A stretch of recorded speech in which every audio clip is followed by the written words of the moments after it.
ይጨክናል?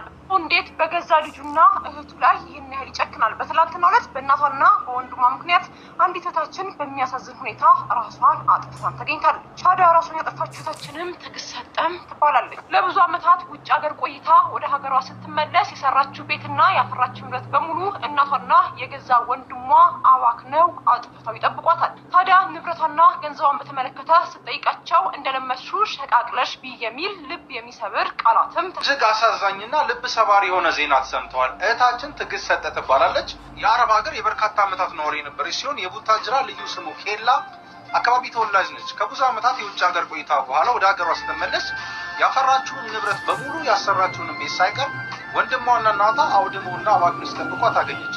ንብረቷና ገንዘቧን በተመለከተ ስትጠይቃቸው እንደለመድሽው ሸቃቅለሽ ብይ የሚል ልብ ሰባሪ ቃል ሰነዘሩ። እጅግ አሳዛኝ ዜና ነው በአሁኑ ሰዓት የተሰማው። አንዲት ሴት ብዙ ዓመት አረብ ሀገር ለፍታ ወደ ሀገር ስትመለስ ቤተሰቦቿ ገንዘቧን ጨርሶ በስሟ ያለውን ቤት ሸጠው ነበር የጠበቋት። እሷም እንግዲህ ገንዘቤስ ንብረቴስ ስትል እነሱም እንደዚህ ነበር ያሏት። እንደለመድሽው ሸቃቅለሽ ቢ በማለት እንግዲህ በዚህ ንግግራቸው ልቧ ተነክቶ የአእምሮ ህመም አጋጥሟት ወደ ጸበል ትሄድና ጸበልም ብዙ ጊዜ ቆይታ በስተመጨረሻ በትላንትናው ዕለት እንግዲህ ራሷን አጥፍታለች። አረብ ሀገር ያላችሁ ወንድም እህቶቼ እንግዲህ ጊዜው ከፍቷል፣ ጥንቃቄ አድርጉ። ይህንንም ታሪክ እንግዲህ የነገርኳችሁ ትማሩበታላችሁ ብዬ ነው። መልካም ምሽት። ተገልምጠን እንዴት ተሰቃይተን እንደምናመጣው ኢትዮጵያ ያለ ሰው ምንም አይረዳችሁ ስላችሁ እውነቴን ነው። የእውነት ስነግራችሁ ጨካኞች ናቸው። እንደኛ እንደ አረብ ሀገሩ ምንም ይራሩልናል ምናምን የሚባል ነገር አልፈጠረባቸውም ጭራሽ ማለት ነው። ጭራሽ እነሱ ይብሉ፣ ይጠጡ፣ ይልበሱ፣ ዊግን መቀየር ካለባቸው ዊጋቸውን ይቀያይሩ እንጂ እነሱ ይኑሩ፣ የራሳቸውን ኑሮች ራሳቸውን ተክተው ልጆቻቸውን ይውለዱ፣ የራሳቸውን ህይወት ይኑሩ እንጂ ስለኛ ምንም አይሰጣቸውም። ምንም አሁን ላይ ማለት ነው ከ110% ነው ለልጅ አረብ ሀገር ተቃጠለች ብሎ የሚያዝ ማለት ነው። ይሄን ስላችሁ እራሳችሁ ሁኑ ነው የምለው። ሰላም ጤና ይስጥልኝ ውድና የተከበራችሁ የብዙሃን ቻናል ቤተሰቦች፣ እኔ ያለው እግዚአብሔር ይመስገን ሁሉም ሰላም ነው። ዛሬ በጣም ነው ያዘንኩት፣ የምሬን ነው የምላችሁ። ማለት በገዛ ቤተሰባችሁ 9 ወር አርግዛ 3 ዓመት አጥብታ ባሳደገች እናትና ወንድም መከዳት በጣም ይከብዳል። የምሬን ነው የምላችሁ። ተከርተን እናውቃለን፣ ተበልተን እናውቃለን። እኛ የአረብ ሀገር ሴት ያልቀመሰ ያልተበላበት አረብ ሀገር ሆና ቁጭ ብላ ያልተበላች ሴት ማንም የለች። ማንም የምሬን ነው ስላችሁ ማንም የለም። ዘመድ፣ አክስት፣ አጎት የእናንተን ገንዘብ አረ ማን አረብ ሀገር ጥራ ግራ ለፍታ የምታመጣውን ከርታታ ገንዘብ ያልቀመሰ ማን ነው ንገሩኝ እስኪ። ማን ነው አረብ ሀገር ቁጭ ብሎ ያልተበላበት? ግን ደግሞ የሆኑ ባስ ይላል። እኔም ተበልቻለሁ፣ ግን እኔ በእናቴ ወይንም በእንትኔ አይደለም። እዚህ ራሱ አብራችሁ እየሰራችሁ ዘመዴ ናችሁ ብላችሁ የቀረባችኋቸው ሰዎች ማለት ነው አብረን እንቀየር፣ እንደዚህ ነው መቀየር ያለብን፣ እንደዚህ ሰርተን ነው ስትሏቸው አዙረው እናንተ አብራችሁ እንቀየር ያልኳቸው ለራሳቸው አድርገው ነው የምታገኙት። እኔም ስለደረሰብኝ ስላየሁት ማለት ነው። ጥንቃቄ አድርጉ። ጎበዝ፣ ጠንካራ ካልሆናችሁ እኔ ልንገራችሁ ማንም አያስበላችሁ፣ ማንም ማለት ነው። የአረብ ሀገር ሴት ያልተበላች የለም።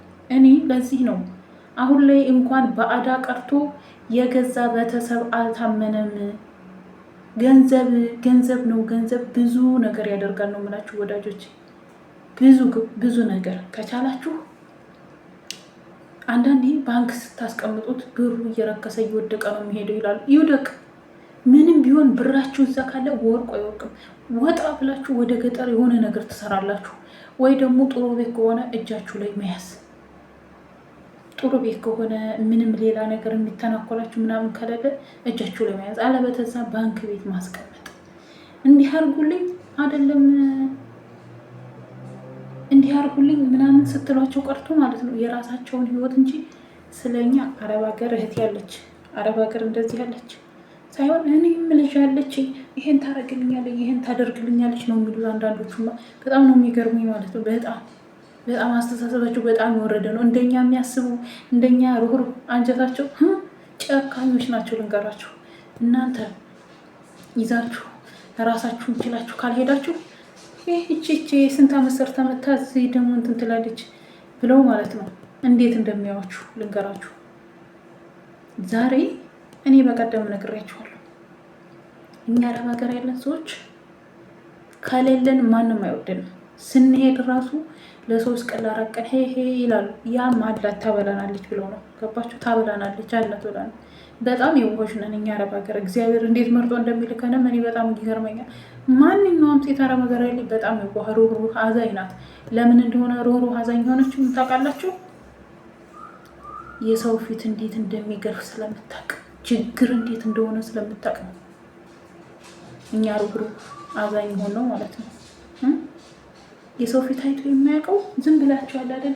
ተዛፍ ላይ ቆረጥ አድርጋችሁ ልክ እንደዚህ የሆነ እንደዚህ እንደ ቅጠሉ የኢትዮጵያ ሰው ማለት ነው። እኔ ልንገራችሁ እንደዚህ እንደ ቅጠሉ ነው ብር የሚመጣ የሚመስላችሁ። የምሬን ነው የምላችሁ። ምን ስቃይ እንዳለው ምን ፈተና እንዳለው ያውቁ። ግን ይሄንን ስቃያችንን ፈተናችንን ተቋቁመን እዛ የሆነ ነገር ይጠብቀናል። እዛ የሆነ ነገር ራሳችንን ቀይረን ትንላለን። አንዳንድ ጊዜ እኔ ምን እላለሁ መሰላችሁ ውድ ቤተሰቦች ማለት ነው፣ አረብ ሀገር ያላየች ሴት አረብ ሀገርን ያልቀመሰ አረረም መረረም እዛው ሀገሩ ላይ መለወጥ መስራት የቻለ ሰው እግዚአብሔርን ነው የምላችሁ በጣም ጎበዝ ሰው ነው። እኛ አረብ ሀገር መስራት አንድ ነገር ልንገራችሁ፣ መስራት ቁም ነገር የለውም። መስራት ዋጋ የለውም። እኛ እዚህ እንደምንሰራው የአረብ ሀገር ሴት እዚህ እንደምትሰራው እንደምትልከው ብር ከዛ ተቆርቋሪ ኖሮን የራሷ ነው ልጄ እንደዚህ እኮ ነች ያገባችው ሚስቴ እንደዚህ እኮ ነው ያመጣችሁ ቢል አንደኛ ሀብታም የአረብ ሀገር ሴት ነበር ልንገራችሁ። ገባችሁ? ተቆርቋሪ ኖሮ ይሄ ያጎላታል ይሄ እንደዚህ ይላታል ብሎ የሚሰራ ሰው ቢኖር አንደኛ ሀብታም የአረብ ሀገር ሴት ነበረች። እንደ ልፋቷ እንደ መንከራተቷ የሰው ፊት እንደመገልመጡ የአረብ ሀገር ሴት ነበር አንደኛ ሀብታሟ። ግን እሷ ምንድነው እዲያ እሷ ትልካለች ልጄ ውጭ ናት ትልካለች እያሉ እንዲህ እያደረጉ ነው። ምንም አይመስላችሁም? የኛ ግን ምንም እኛ ለራሳችን ካላወቀ ምንም። እኔ ልንገራችሁ ቦታም ሲገዙ በስማችሁ ምንም ስታረጉ በስማችሁ። ሰውን አትመኑ። ሰውን ማመን ቀብሮ ነው። እኔ ሰውን ማምነው ከመሬት በታች የሆነ ብቻ። እውነቴን ነው የምላችሁ። ዛሬ ላይ የራሳችንን ማመን ራሱ ያጠራጥረናል። ራሴ ማመን ራሱ ያጠራጥራል። ለምን? ጊዜው ነው ጊዜው። እንብለው ፈጣሪ ያይናል። እሷ ለፍታ ነው ያመጣቸው። ጭራሽ ያስቡ ጭራሽ። ግን እኛ ደግሞ አንማርም አይደለም። እናትና አባት ቀርቶ ገባችሁ? እናትና አባት ቀርቶ ባዳ እናምናለን እኛ የአረብ ሀገር ሰዎች።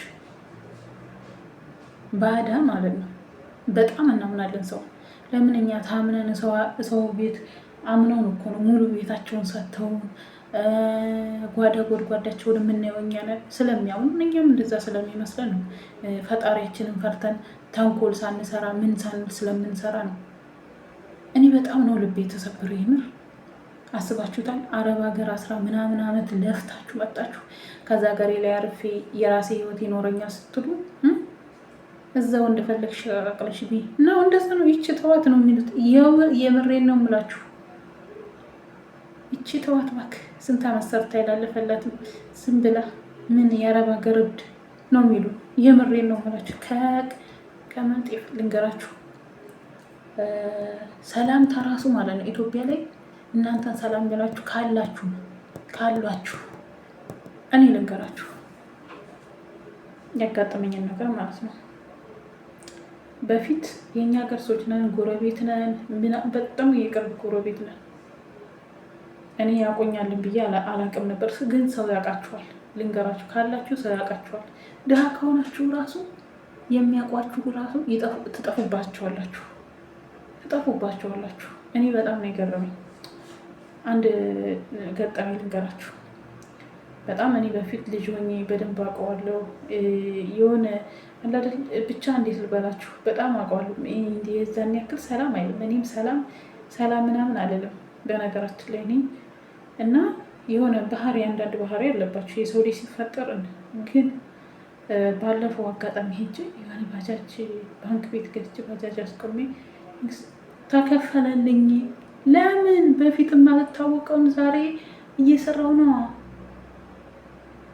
ይሄ ነው ሰላምታ ራሱ። ደህና አደራችሁ፣ ሞቅ ያለ እንዴት ነሽ፣ ደህና ነሽ ወይ፣ ሰላም ነሽ ወይ፣ ጤናሽ እንዴት ነው የምትባሉ ሲኖራችሁ ብቻ ነው። ይቺ ታለቻችሁ ከሌለ ይቺ ምናምን ብላችሁ የእንትን ከብትበት እንኳን ማለት ነው በስነ ስርዓት እንደዚህ በምንድን ነው በእንቅብ ነው ቁና የሚባለው በዛ አውጥታችሁት ተሸክማችሁ ጭንቅላታችሁ ላይ በእጃችሁ አድርጋችሁ በስነ ስርዓት ጠፍጥፋችሁ ታስቀምጡታላችሁ ለማገዶ ለመጠቀሚያ። እኛን ግን ከምንም አይቆጥረንም። ከሌለ ልንገራችሁ፣ ከአሁን ጀምሮ ብራችሁን እጃችሁ ላይ መያዝ ካለባችሁ እጃችሁ ላይ፣ እዛ ማድረግ ያለባችሁ ደግሞ ሰርታችሁ በራሳችሁ ስም ውክልና ደግሞ ስትሰጡ ልንገራችሁ፣ ውክልና ስትሰጡ አሁን አንዳንዶቻችሁ ሙሉ ውክልና ትሰጣለን። ሙሉ ውክልና እኮ የፈለገውን መሸጥ መለወጥ ይችላል፣ እንደፈለገ መዝናናት ይችላል።